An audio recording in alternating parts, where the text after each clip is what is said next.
Good evening and welcome to another episode of Learning to Live in the Present Moment. My name is Ted Robinson and I'm your host tonight. As every other night, I'm looking forward to tonight because the title of our program tonight is All You Need Is Love. And it's the old Beatles song. I happened to come across a rendition of it in which 156 countries, people in 156 countries, sang that song. And then it became one song, which is about, I guess, 3 minutes long. And they showed little bursts of each country. And I get chills just thinking about it because when I watched it the first time, tears came to my eyes. Because I realized how valuable that is. Starbucks put it together to help in the treatment of AIDS in Africa, which is a very serious problem there. But the important thing to me went far beyond just AIDS or Starbucks or Africa. It went to the world. All we need is love. And I thought about that, and I wrote an article about it for one of our newsletters. But I wanted to talk about it here because this program is called Learning to Live in the Present Moment, as you know. And one of the things that I want to do is help you, the viewer, recognize that being in presence is being in love, in the state of love, in the being of love, in love. And when the song says, all you need is love, I interpret that as not only all you need is love in life, all you need is love to live, but all you need to be is love.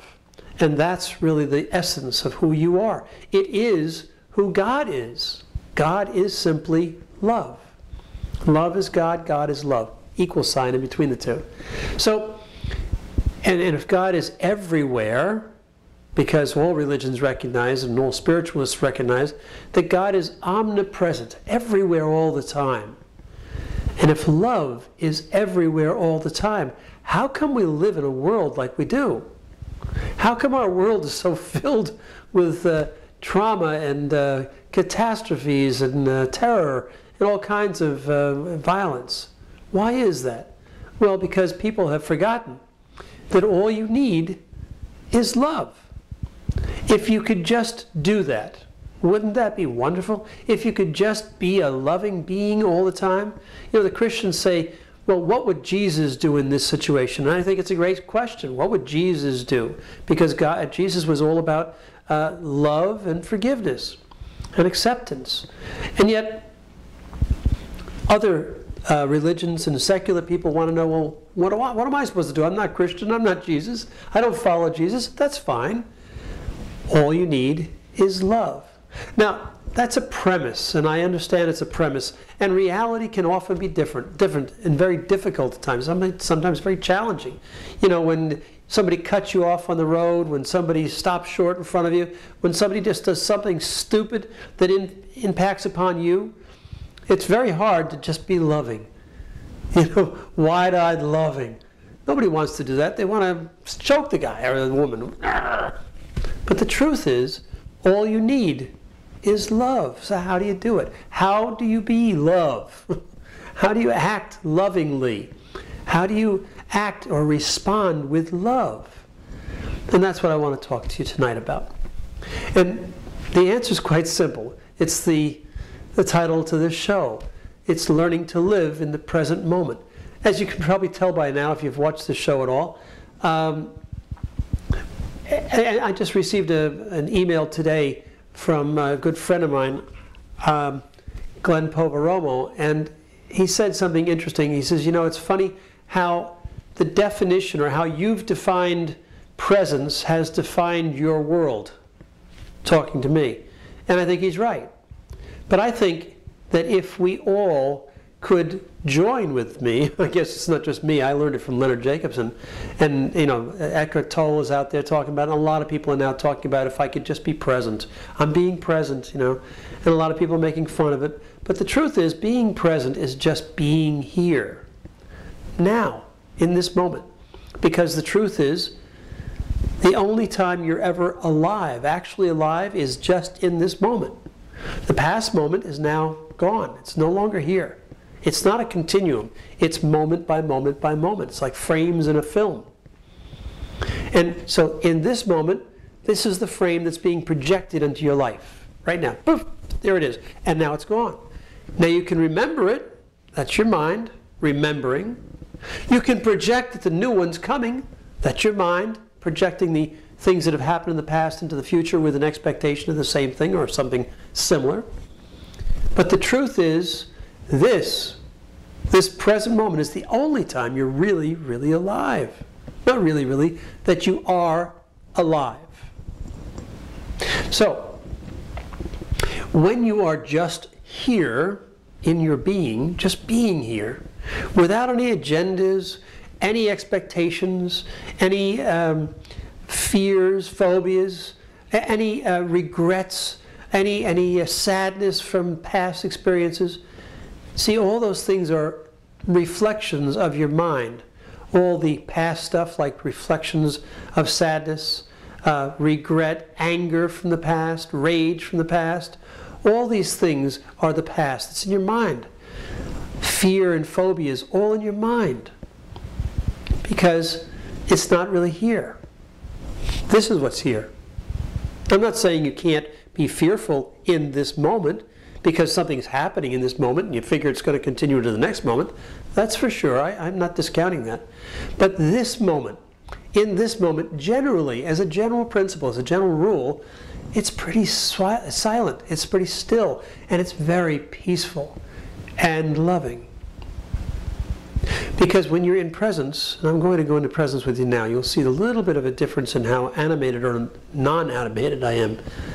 In presence, everything becomes quiet, calm, sweet, almost floating, loving. God comes up, peace comes up. Those are the words that come to you in presence. And so, the name of the show is Learning to Live in the Present Moment. And what I'm suggesting to you is all you need is love. In the present moment, that's where it resides. With you, as you, all about you. Because you're in direct communion with God. In the present moment, this is all there is. And everything around you suddenly becomes God's world. Because you finally recognized it. Because you've dropped your mind away. Your whole mind is just dropped away. And now you're just here with what's here in God's world. So all you need is love. I'll be back in just a few moments to go into this in a little more depth and explain some more things to you that I think might be of help. Don't go away now.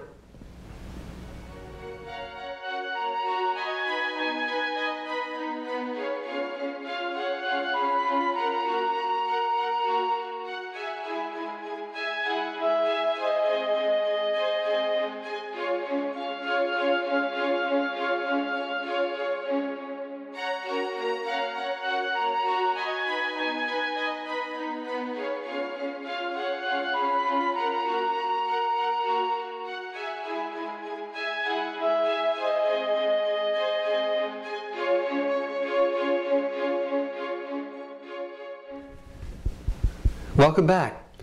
I want to go into some more aspects of this so that you'll see why all you need is love is really true. Because I really believe it strongly. That's why the tears came to me when I first saw this video, because I realized the truth of it. And as my good friend Walter Belling says, truth usually shows its first recognition in the tear ducts of the eye, or something to that effect, and I like that a lot. When I feel the truth, when I feel moved, I know it's right, and my tears just flow. And I'm very happy for that. I'm not embarrassed about it, being a man, you know. I'm very happy to be able to cry. It's a wonderful release, but more so it's a wonderful feeling of just connecting with everything. I'm just right there with it. And when I'm moved, I'm happy to show it, happy to display it. I don't have to demonstrate it to, openly. If I'm sitting by myself, I don't mind a tear or two popping out and running down my cheek as I'm watching something that moves me. And that's love too. You see, whenever you're in presence, the lovingness that is you, the sweetness that is you, just becomes pervasive. It becomes the whole world around you because you're reflecting the world. And again, God is love. The world is comprised of love, as you are. So as you see it, you feel the love. You are the love. You exude the love back. It becomes a love fest that's just phenomenal. And then again, like I said, for me, sometimes the tears flow because I'm just so moved by the love that I feel. Now, let me tell you some things, something that I want to really bring forward. I just heard this just recently in a lecture, and I can't recall exactly where. It might have been Anthony Robbins, it might have been somebody else, but it was very, very interesting. It might have been David Hawkins. It was very interesting because love also means connection. In other words, actual connection, feeling the connection of others, touching others, not being separate. It doesn't mean necessarily like intimacy, like sexual intimacy or something like that. Just the touching of others, being massaged or just holding or hugging somebody is sufficient. And it really matters. There was a study done back during World War II when the Germans were using these V-2 rockets to bomb London and other cities in England incessantly. And so what the people that lived there did, that couldn't leave London, they sent their children to these clinics in the countryside, which wasn't being bombed by the Germans. And they thought that they were doing their children a great service because they were taking them out of harm's way. They weren't letting them be traumatized by exploding bombs and everything. They gave them nannies, and they gave them these wonderfully sterile, perfect nurseries where no germs were, and it was very, very pristine and perfect for the children. And they thought, wow, these children are going to do exceptionally well out here in the country, in the safety of the country. And they died by the thousands. Thousands. When I heard that, it was David Hawkins, now that I think about it. And when they died, people couldn't figure it out. But what they discovered was the nannies weren't picking them up. It was too pristine. And so what they did was they brought more nannies in and more nurses in, and they cuddled and cooed and fed them by hand and really nurtured the children, and they flourished suddenly. They absolutely flourished. And as a result, they realized that despite the fact that you can take excellent care of somebody, if you don't touch them, hold them, do something with them on a personal, intimate level, and I don't mean sexual again, but intimate, like really hugging and cuddling, it doesn't benefit them. Another good example is with geriatric hospitals and nursing homes. Older people who are hospital bound, they've found have actually recovered when they're given pets, when they're allowed to have animals in their rooms, like dogs and other animals, because there's somebody there that really cares and is there with them, and they nurture each other. It's all about connectiveness. And you know, so much of our lives is separate. We stay separate instead of connected. Now, when you're in presence, when you're living in presence, you are connected. You find that you can connect with people much, much better. When you look them in the eye, you don't just look away because you're not supposed to stare at them. You can actually gaze into their eyes without staring, but just look them in the eyes. I'm looking at you. And feel the connection. They can feel that. When people are seeing you gaze to them, you're not looking into them, you're not staring at them, you're just gazing with them. And they can feel that. It actually is magnetic. They want that. They want to be seen. Other people want to be seen. I want to be seen, don't you? We want to be seen. We want to connect with other people. It's just how human beings are. Especially when your heart is open, you want to connect with other hearts that are open. So the idea of presence is it allows you to do that more readily. Now, sometimes, or actually many times, people don't feel comfortable looking at others. They look away all the time. Their eyes will go like this all over the place. They don't feel comfortable, so they don't look because they either had a bad experience, like a traumatic experience. Who are you staring at? You're looking at me? Or they've just felt awkward looking at others for some reason that happened usually in their youth. So in a moment I'm going to show you how to Well, I think maybe we'll do it right now, in fact. If that's what you feel like, if you feel like you really have a problem with looking at people, gazing at people, connecting with people without feeling fearful that something bad could happen, then I want you to follow along with me if you like. I'm going to do an EFT round with you right now, emotional freedom technique, and I'm not going to explain it fully right now because I've explained it many times in this program before. I will give you the points quickly and tell you that we're simply going to ask you to say the words after me if this is your issue. Sometimes you might find that just by saying the words, you'll realize that it is your issue and you never even knew it before. So the meridian therapy is very simple. It's based on a very simple premise, EFT is, and that is that all negative thoughts, self-limiting beliefs, and pain, and sometimes even aberrant behavior, like bad habits and addictions and things of that nature, are caused by a simple blockage in one of your meridians. Did you even know you had meridians? Well, if you haven't watched the show before, you wouldn't know that perhaps. Meridians are simply little channels that run through our bodies all the way from just around the head here, all the way down to your tippy toes. And there are different points that are access points. Now, this is the eyebrow point, side of the eye, under the nose, under the mouth, collarbone, under the armpit, and on top of the head. And then we always start and end with the karate chop point, which is right here on the edge, as if you're going to karate chop a piece of wood, of the palm. We always use the first two fingers of our dominant hand, so I'm right-handed. I'm going to use the first two fingers of my right hand to tap on the left hand, and then we'll be tapping the right side of the head and body, other than for the arm, which will be the left side. Now, what we do first is we set a suds. A suds means a subjective unit of discomfort scale, SUDS, and that's between 0 and 10, 10 being the most uncomfortable you feel about something. So if you feel that you can't connect with people, that you can't look at them, that you'll always look away because you feel awkward, you feel foolish, you feel stupid, you feel whatever you might feel that might be negative or disconcerting or otherwise, then this is the opportunity to eliminate that for you. I just want you to follow along with me. This is going to be just one round, but it'll give you a good idea of how this works. By the way, I'm actually lecturing on this at the United Nations on March 16th in 2012 for the delegates at a luncheon there. And so this is starting to become worldwide known, and I'm hoping that this will help to spread it. So you're learning the cutting edge of healing in psychology, energy psychology today, and that's what this is all about, emotional freedom technique. So if you have this issue, I want you to now feel into it. Put a scale of 0 to 10, 10 being the most unsatisfying, discomforting feeling. And now mark that in your mind. If you're 6, 7, 8, 9, 10, somewhere in there, this is the time to tap on it, okay? So here we go. Just follow my words. As I say the words, you say the words right after me, okay? And I'll lead you through it.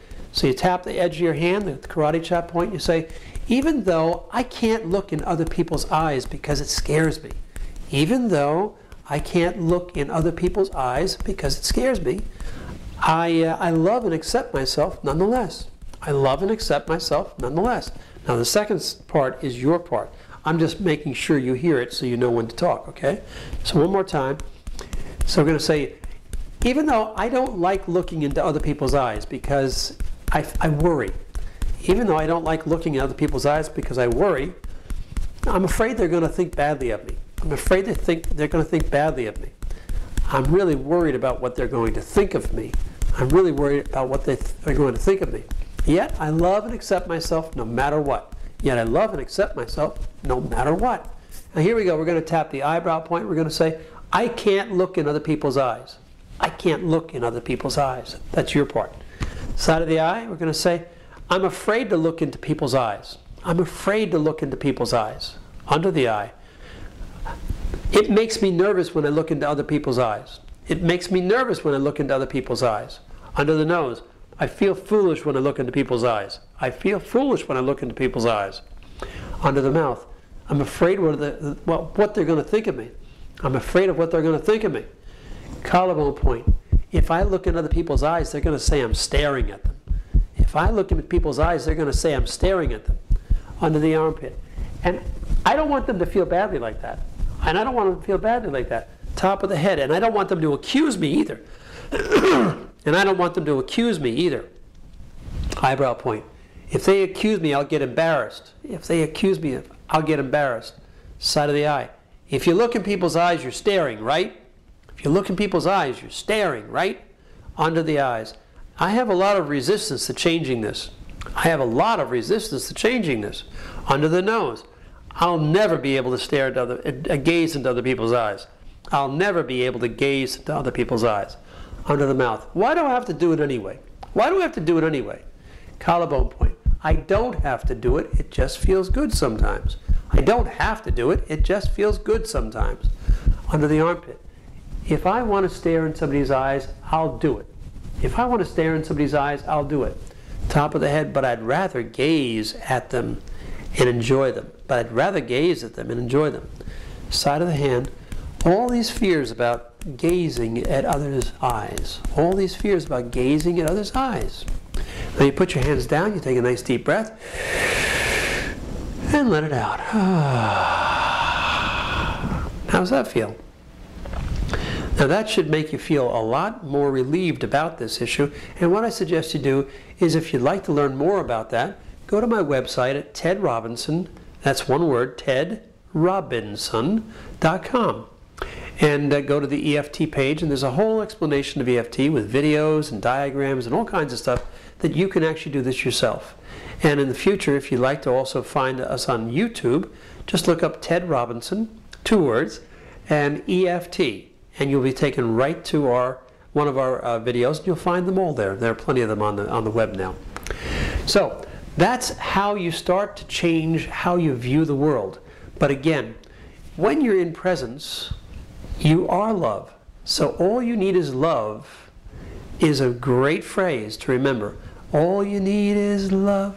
Da, da, da, da, da. Remember the Beatles? Well, the idea here is all you need in life is love. The rest will take care of itself. And when you're in presence, you can fully receive, you can fully give love selflessly.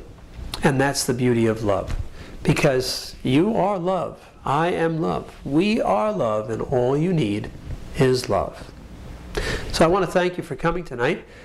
We look forward to seeing you here each and every Tuesday night. But I also want to remind you, on Wednesday evenings at our center at 26 St. Paul's Place in Hempstead, New York, we have an EFT workshop that we do. It's a borrowing benefits group, and it's $20 for the evening. It's a 2-hour show, and it's a 2-hour group at 7 to 9 p.m. Everybody's welcome. You don't have to be an expert. You don't even have to know how to do this. We'll teach you on the spot, and you'll get some real good work done. It's a great group. People really get a lot done here, and a lot of healing goes on. And also Sunday nights we have a tapathon actually, which is a teleconference on Sunday evenings at 7 p.m. And if you go onto our website again at tedrobinson.com, you'll find it on our website. And just call in. Make sure you have a free phone or an almost free phone to call from, because otherwise it can be an expensive call. But my services are free, and I work with people each week. Last week I worked with somebody whose mom is dying, and he did exceptionally well. And when he came to our group the Wednesday before, he's in a completely different place than he was 2 weeks before that. So it really does make a big difference for people, and you're invited to come to either of those. And from time to time, we do seminars and things at our Center for Inner Healing. And if you want to get on our newsletter list, just go to tedrobinson.com, click, and it will give you a free ebook as well called Learning to Live in the Present Moment, or no, I'm sorry, to presence, from EFT into presence is what it's called. And it's a book on how to use EFT to get to presence. So all these things are available to you, either free or almost free or very minimally cost. And we're doing this because we want to change the world a little bit at a time. And we know that by you hearing these things from time to time, whenever you tune in, and hopefully you'll share some of the information. And hopefully you'll join us in our borrowing benefits groups and our telephone calls each week. So we thank you again for coming tonight, and we'll see you next week as we learn to live in the present moment together. Good night.